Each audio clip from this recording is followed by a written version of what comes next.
Manta olisi halunnut eka vähän ruokaa,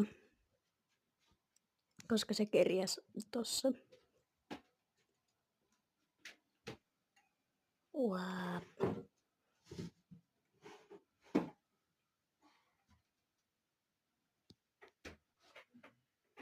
Sitten Manta vähän tuijotti mua.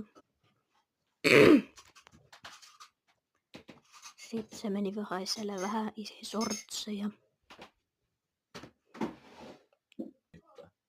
Ja sitten se haisteli vähän isi varpaita.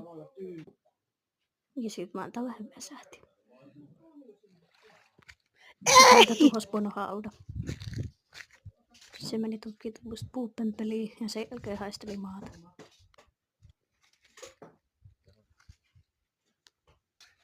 Näin aamukin. Sitten Manta vastutti suuhun hiekkaan. Ja sitten se meni uudestaan.